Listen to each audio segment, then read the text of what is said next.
ना आमदार ना खासदार तरी ऐट मात्र त्यांच्यावरची। साहेबांचा कार्यकर्ता लाखोंची गाडीवर स्टिकर लोकप्रतिनिधींचं हे कायद्याचं उल्लंघन असलं तरी राज्यात सध्या सर्वत्र हे चित्र दिसतंय। साहेबांच्या कार्यकर्त्यांची ऐट आणि कायद्याचं दिवसाढवळ्या होत असलेलं उल्लंघन हे आता सर्वसाधारण झालंय। पण कारवाईच्या नावाखाली फक्त बोंबा। नेमकं राज्यात काय घडतंय पहा या स्पेशल रिपोर्ट मध्ये।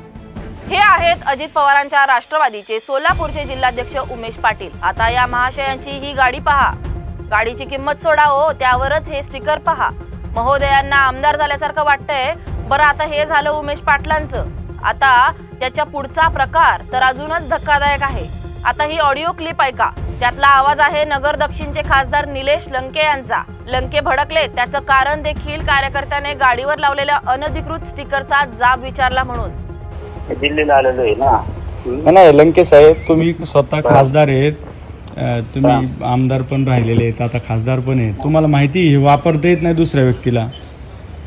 अरे मग आता घरी उभी असली वापरतच नको मी पण। नाही ती गाडी तुमच्या नावावर आहे कधी? अरे माझ्या नावा नाही गाडी ना, मला नाही घेतात नाव गाडी। कशाला तू एवढा पण खोलात जातो? तुला काय मी बोलतोय स्वतः ते नाही का? नाही त्याचं नाही, मी तुम्हाला नाही बोलू पाहिजे, तुम्ही उलट चुकीचं समर्थन नाही केलं पाहिजे। तुम्ही तुमचे ते मी नाही चुकीचं करेन, फोन ठेवून मला मी नव्हतं बोलत, त्यांनी दिलाय फोन तुमच्या माझ्याकडे, मी नव्हतं बोलत। एवढं कशाला बोलतो वाढव तू? एवढा हे झाला का? मी बोलतो तुम्ही लोकप्रतिनिधी। निलेश लंके ज्यांच्यावर भडकले ते आहेत सामाजिक कार्यकर्ते निलेश वाळुंज। शिरूर तहसील कार्यालयाबाहेर MH43 BN 4645 नंबरची काळ्या रंगाच्या टोयोटो फॉर्च्युनर गाडीवर कायदेशीर अधिकार नसतानाही एका व्यक्तीने बिनधास्त लोकसभा सदस्य, खासदार, भारतीय राजमुद्रा आणि सत्यमेव जयते असा लाल रंगातील स्टिकर लावलेला दिसून आला। वाहतूक पोलीस आल्यानंतर समजले की ही गाडी सूर्यभान एकनाथ धुरपते या व्यक्तीच्या नावावर आहे। गाडी पोलीस ठाण्यात नेल्यावर समजले की तो व्यक्ती शिरूर पोलीस ठाण्यात पिस्टल परवान्याबाबतच्या काहीतरी कामासाठी आला होता आणि तो अहिल्यानगरचे विद्यमान खासदार निलेश लंके यांचा कार्यकर्ता असल्याचे बोलत होता। निलेश वाळुंज यांनी या प्रकाराचा जाब धुरपते यांना विचारला तर महाशयांनी थेट फोन लावला खासदार निलेश लंके यांना। फोनवर खासदार काय बोलतात ते तुम्ही परत ऐका।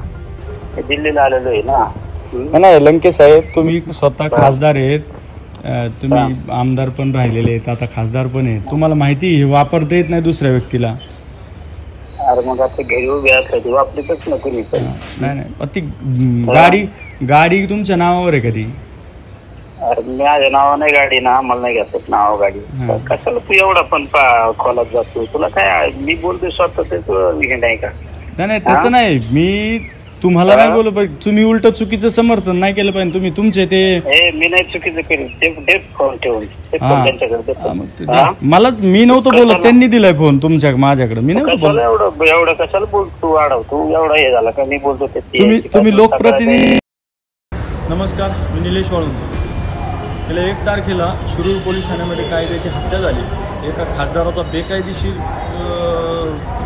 एका कृत्यासाठी हस्तक्षेप झाला आणि चक्क पोलीस ठाण्याने पोलीस निरीक्षक शिरूर यांनी गुन्हा दाखल होण्याची प्रक्रिया थांबवली। खाजगी एका वाहनावरती त्या व्यक्तीने अशोक स्तंभामध्ये लोकसभा सदस्य व खासदार असं लावलेलं स्टिकर होतं, वर ते लावता येत नाही कोणाला, त्याबाबत कायदेशीर तरतुदी आहेत। ह्या तसं जर न्यूज 18ची बातमी पाहिली तर आमदार खासदारांना सुद्धा ते लावण्याची बंदी आहे, मनाई आहे।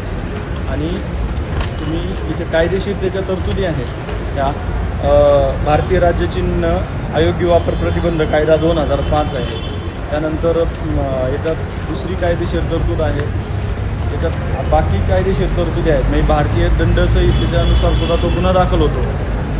दुसरी गृह विभागाच्या याच्यात पत्र आहे, गृह विभागाच्या अपर महासंचालकांचं, त्यानंतर गृह मंत्रालयाचं पत्र आहे, बाकी कायदेशीर तरतुदी आहेत। ह्या सर्व पायदळी तुडवून पोलीस निरीक्षकांनी फक्त नगर दक्षिणचे खासदार निलेश लंके यांचं ऐकून कायदा पायदळी तुडवला, कायद्याची हत्या झाली आणि ह्या कृत्याचा जाहीर निषेध करतो। सोशल मीडियावरती आपण याबाबत सर्व माहिती दिलेली आहे व याबाबत सविस्तर तक्रार देखील केलेली आहे वरिष्ठांकडे। मी माननीय गृहमंत्री साहेबांना विनंती करतो की तुम्ही या प्रकरणाकडे गांभीर्याने लक्ष द्या। आता मुद्दा हा आहे की कोणत्या वाहनावर लोकप्रतिनिधीचे स्टिकर लावता येतात यासाठी कायद्यात तरतूद आहे भारतीय राज्य चिन्ह वापराचे नियम 2007, भारताचे राज्य चिन्ह अयोग्य वापर प्रतिबंधक कायदा 2005 व याबाबतच्या सर्व कायदेशीर तरतुदी आणि मोटर वाहन अधिनियम यानुसार हा प्रकार सरळ गैरकायद्याचा आणि अत्यंत गंभीर फौजदारी पात्र स्वरूपाचा आहे। पाहुयात ग्राफिक्सच्या माध्यमातून कायदा काय सांगतो।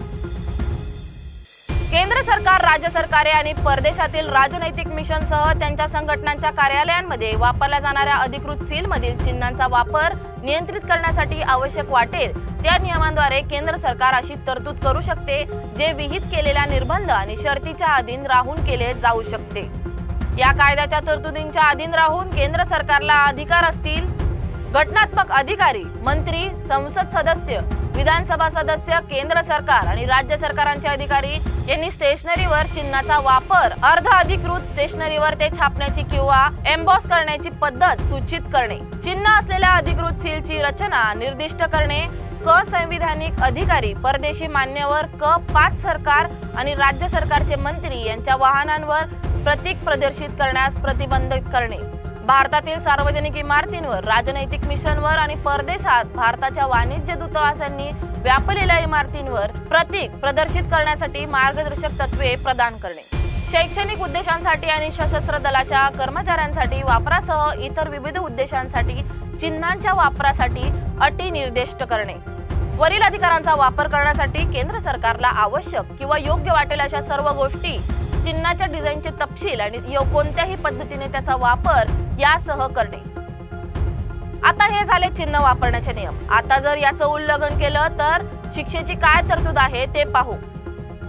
कलमच्या तरतुदींचे उल्लंघन करणाऱ्या कोणत्याही व्यक्तीला 2 वर्षापर्यंतच्या कारावासाची शिक्षा किंवा 5,000 रुपयांपर्यंतचा दंड किंवा दोन्ही शिक्षा होतील, किंवा जर कलमाखाली पूर्वी एखाद्या गुन्ह्यात दोषी ठरवण्यात आले असेल तर पुन्हा अशा कोणत्याही गुन्ह्यात दोषी ठरवण्यात आले असेल तर त्याला दुसऱ्या आणि त्यानंतरच्या प्रत्येक गुन्ह्यासाठी 6 महिन्यांपेक्षा कमी नसलेल्या कारावासाची शिक्षा होईल, जी 2 वर्षांपर्यंत वाढू शकते आणि 5,000 रुपयांपर्यंतचा दंड होऊ शकतो। कोणत्याही चुकीच्या फायद्यासाठी कलम 4च्या तरतुदींचे उल्लंघन करणाऱ्या कोणत्याही व्यक्तीला अशा गुन्ह्यांसाठी 6 महिन्यांपेक्षा कमी नसलेल्या कारावासाची शिक्षा आणि 5,000 रुपयांपर्यंत दंड होऊ शकतो। निलेश लंके यांचा कार्यकर्ता असो व अजित पवारांच्या राष्ट्रवादीचे सोलापूर जिल्हाध्यक्ष उमेश पाटील असतात यांच्यावर कारवाईच्या नावाने फक्त फार्स होणार। जर पोलिसांनी कायद्यानुसार कारवाई करायची म्हटलं तर यांच्या बड्या नेत्यांचा फोन येणार आणि कारवाई आहे तिथेच थांबणार। ही झाली सगळी वस्तुस्थिती, पण यांसारख्या प्रवृत्तींना चाप बसवण्यासाठी कायद्याला धाक हा अत्यंत गरजेचा आहे। त्यासाठी लंके यांच्या कार्यकर्त्यांवर कारवाई करण्याची मागणी होत आहे।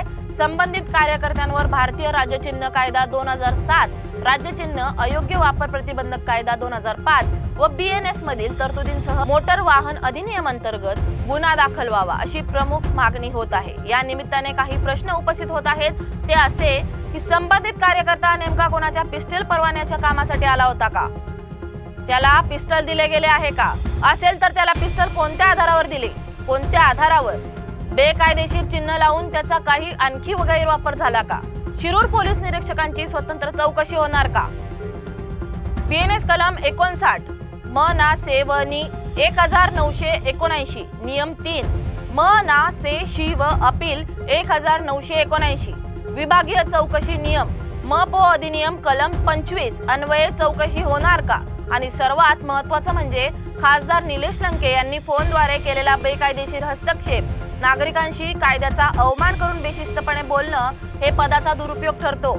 यावर संसदीय चौकशी होणार का?